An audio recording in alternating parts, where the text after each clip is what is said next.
রাশিয়ার হুমকির জবাবে পারমাণবিক সাবমেরিন মোতায়েনের নির্দেশ ট্রাম্পের। হুঁশিয়ারিকে পাত্তা না দিয়ে ইউক্রেনে হামলা জোরদার পুতিনের। It's kids, it's children. Stay there.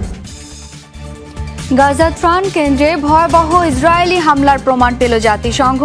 আগ্রাসনে একদিনে আরও ৮৩ ফিলিস্তিনির মৃত্যু। জাতিসংঘের রিপোর্টে আগ্রহ নেই বিশ্ববাসীর। সংস্থাটি নিজেদের প্রতিবেদনেই মিলল প্রমাণ। মাত্রাতিরিক্ত বৈঠক কমানোর প্রস্তাব মহাসচিবের। ডোনাল্ড ট্রাম্পের আলটিমেটামকে পাত্তাই দিচ্ছেন না ভ্লাদিমির পুতিন। যুদ্ধবিরতিতে মার্কিন প্রেসিডেন্টের বেঁধে দেওয়া সময়সীমার তোয়াক্কা না করে ইউক্রেনে অভিযান আরও জোরদার করেছেন রুশ প্রেসিডেন্ট। রুশ বাহিনী দখল করছে নতুন নতুন এলাকা। পুতিন অবশ্য কিয়েভের সাথে শান্তি আলোচনা নিয়ে আশাবাদী, তবে দখলকৃত এলাকা থেকে সরে আসতে মোটেও রাজি নন তিনি। ইউক্রেনের সাথে যুদ্ধবিরতিতে রাশিয়াকে শুরুতে ৫০ দিনের ডেডলাইন দিয়েছিলেন মার্কিন প্রেসিডেন্ট ডোনাল্ড ট্রাম্প। সে সময় কোনো প্রতিক্রিয়াই জানাননি রুশ প্রেসিডেন্ট।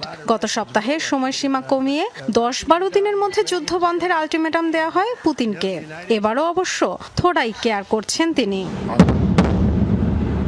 বরং ফ্রন্টলাইনে আরও সক্রিয় রুশ সেনারা। দুদিন আগেই কিয়েভে বড় পরিসরে হামলা চালিয়েছে রাশিয়া, যাতে ১ বছরের মধ্যে একদিনে সর্বোচ্চ প্রাণহানি আর ব্যাপক ক্ষয়ক্ষতির শিকার হয় ইউক্রেনের রাজধানী। এমন আচরণে ক্ষুব্ধ ট্রাম্প বুলশিট বলে গালি দিয়ে বসেন পুতিনকে। ইউক্রেনের রুশ অভিযানকে চরম বিরক্তিকর আখ্যা দেন। পুতিন অবশ্য দাবি করছেন ইউক্রেনের সাথে শান্তি আলোচনার বিষয়ে আশাবাদী তিনি। ট্রাম্পের নাম উচ্চারণ না করলেও তাকে উদ্দেশ্য করেই বলেন, অস্বাভাবিক বা অতিরঞ্জিত প্রত্যাশার কারণেই তৈরি হয় সব হতাশা। ইস্তাম্বুলে ইউক্রেনের সাথে সাম্প্রতিক ৩ দফা আলোচনার জেরে শত শত বন্দি বিনিময়ের প্রসঙ্গ মনে করিয়ে দেন তিনি। আলোচনা গুরুত্বপূর্ণ এবং প্রত্যাশিত, তবে সব হতাশা তৈরি হয় অস্বাভাবিক প্রত্যাশা থেকে। আমাদের শর্তগুলো অপরিবর্তিত, যা তাদের স্পষ্ট করেছি। আবারও বলতে চাই, দীর্ঘস্থায়ী শান্তি চাই, যা রাশিয়া ইউক্রেন দুই দেশকে সন্তুষ্ট করবে। উভয় দেশের নিরাপত্তা নিশ্চিত হবে। যেখানে শত শত বন্দী নিজ দেশে ফিরতে পারছেন, সেখানে কিভাবে একজন মানুষ ইতিবাচক কিছু দেখতে পান না? পুতিনের শর্ত, ইউক্রেনের দখলকৃত এলাকাগুলোয় রাশিয়ার মালিকানা মেনে নিলেই থামবে সংঘাত। রুশ অভিযানে একের পর এক এলাকা হারিয়ে বিপর্যস্ত ইউক্রেনের প্রেসিডেন্ট ভলোদিমির জেলেনস্কি। পশ্চিমাদের প্রতি রাশিয়ার ওপর আরও জোরালো নিষেধাজ্ঞার দাবি জানিয়েছেন তিনি। গাজার ত্রাণ বিতরণের সময় জাতিসংঘের কর্মকর্তাদের উপর ইসরায়েলি হামলার প্রমাণ মিলল। জাতিসংঘের মানবিক বিষয়ক সংস্থার কর্মকর্তাদের উপর হামলার সময় তাদের ক্যামেরায় ধরা পড়ে এই বর্বরতার দৃশ্য, যাতে দেখা যায় ত্রাণের অপেক্ষায় থাকা অসহায় গাজাবাসীদের কাছাকাছি পৌঁছতেই জাতিসংঘের গাড়িবহরকে লক্ষ্য করে গুলি করতে থাকে ইসরায়েলিরা। হামলা এবং বাধার কারণে ত্রাণ বিতরণে বিশৃঙ্খলা দেখা দিয়েছে বলেও অভিযোগ করেন জাতিসংঘ কর্মকর্তারা। সামান্য খাবারের জন্য দিনের পর দিন অপেক্ষায় থাকা মানুষগুলোর কাছাকাছি জাতিসংঘের গাড়িবহর পৌঁছাতেই গুলি করে ইসরায়েলি বাহিনী।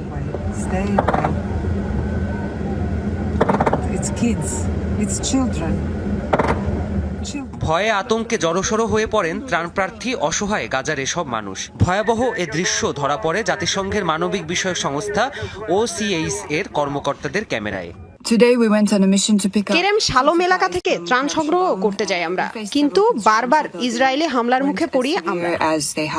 প্রায় 2 বছর ধরে চলা ইসরায়েলি আগ্রাসনে গাজা পরিণত হয়েছে মৃত্যু উপত্যকায়। একদিকে ইসরায়েলি হামলা, অন্যদিকে খাবারের অভাবে প্রাণ যাচ্ছে গাজার সাধারণ মানুষের। তারই মধ্যে কখনো ত্রাণবহর আটকে, আবার কখনো ত্রাণ কেন্দ্রে হামলা করছে ইসরায়েলি সেনারা। কখনো কখনো সরাসরি হামলা করছে জাতিসংঘের কর্মীদের ওপরই। আমরা ত্রাণ সরবরাহ করতে গিয়ে প্রায় বিভিন্ন প্রকার বাধার সম্মুখীন হচ্ছি। ইসরায়েলের একটি চেক পয়েন্টে আমাদের প্রায় 2.5 ঘন্টা অপেক্ষা করানো হয়। জাতিসংঘের কর্মকর্তাদের অভিযোগ, ত্রাণ সরবরাহে বাধা দেওয়ার কারণে দেখা দিয়েছে অস্থিতিশীলতা। ক্ষুধার যন্ত্রণায় মরিয়া গাজাবাসী ত্রাণের ট্রাক থেকে খাবার সংগ্রহের সময় তৈরি হচ্ছে বিশৃঙ্খলা। ফলে সুশৃঙ্খলভাবে ত্রাণ কার্যক্রম চালাতে পারছেন না তারা। So these constraints এ সকল বাধা আমাদের দ্রুত কাটিয়ে ওঠা প্রয়োজন। দূরবর্তী বিভিন্ন স্থানেও ত্রাণ প্রবেশের অনুমতি বাড়ানো উচিত, সেই সাথে বাড়ানো উচিত ত্রাণের পরিমাণও।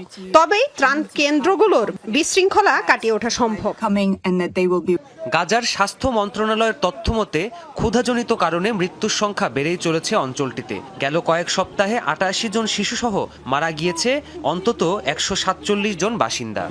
ইসরায়েলি আগ্রাসনে প্রাণ হারিয়েছেন আরও 83 গাজাবাসী। এদের মধ্যে ত্রাণ সংগ্রহের সময় চালানো হামলায় নিহত হয়েছে 49 জন, আহত কমপক্ষে 270 জন।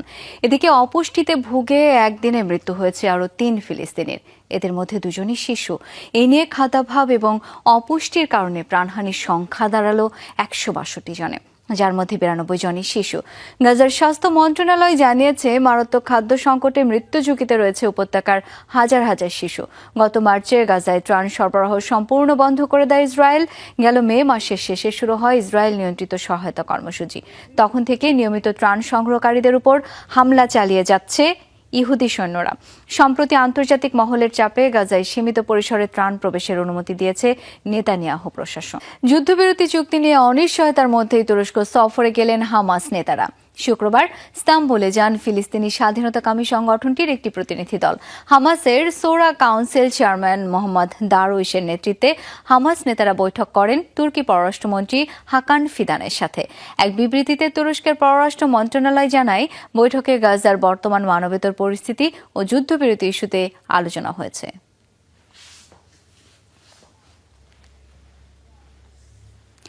আবারও ইসরায়েলের ভূখণ্ড লক্ষ্য করে মিসাইল ছুড়েছে ইয়েমেনের সশস্ত্র গোষ্ঠী হুতি। শুক্রবার এক বিবৃতিতে এই তথ্য নিশ্চিত করেছে ইসরায়েলের সামরিক বাহিনী।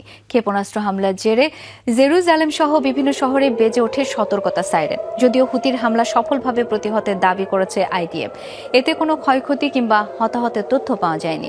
গাজায় আগ্রাসনের প্রতিবাদে নিয়মিতই ইসরায়েলি ভূখণ্ড লক্ষ্য করে হামলা চালাচ্ছে হুতিরা। পাশাপাশি লোহিত সাগর, এডেন উপসাগরে ইসরায়েলের সাথে সম্পৃক্ত জাহাজকেও টার্গেট করছে তারা। জাতিসংঘ যেন পরিণত হয়েছে বৈঠক সর্বস্ব সংগঠনে। ব্যাপক গবেষণা আর কারিগরি অর্থ খরচ করে তাদের যেসব প্রতিবেদন প্রকাশ করা হয় তা নিয়েও আগ্রহ নেই মানুষের। জাতিসংঘের এক রিপোর্টে উঠে এসেছে এমন তথ্য। মহাসচিব অ্যান্টোনিও গুতেরেস জানান, 2024 সালে জাতিসংঘের বিভিন্ন অঙ্গ সংগঠনের 27,000 বৈঠক অনুষ্ঠিত হয়েছে। প্রকাশিত হয়েছে 1000-এর বেশি রিপোর্ট। অতিরিক্ত বৈঠক ও রিপোর্ট জাতিসংঘ ব্যবস্থাকে ধ্বংসের দিকে ঠেলে দিচ্ছে বলেও মন্তব্য করেন তিনি।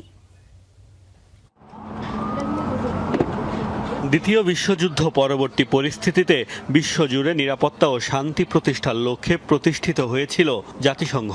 গাজায় চলমান ইসরায়েলের লাগাতার আগ্রাসন কিংবা রাশিয়া ইউক্রেন যুদ্ধ কোনো সংঘাত বন্ধেই অবশ্য এ পর্যন্ত কার্যকর ভূমিকা রাখতে পারেনি তারা। আর তাই বর্তমান বাস্তবতায় সংস্থাটি সংস্কারের দাবি এখন বেশ জোরালো। 2025 সালে 80 বছর হবে জাতিসংঘের বয়স। গত 7 বছর ধরে তারল্য সংকটে ভুগছে সংস্থাটি। আর তাই খরচ বাঁচানো বিভিন্ন সংস্কারের লক্ষ্যে গত মার্চ মাসে UN80 রিফর্ম টাস্ক ফোর্স চালু করেন মহাসচিব অ্যান্টোনিও গুতেরেস।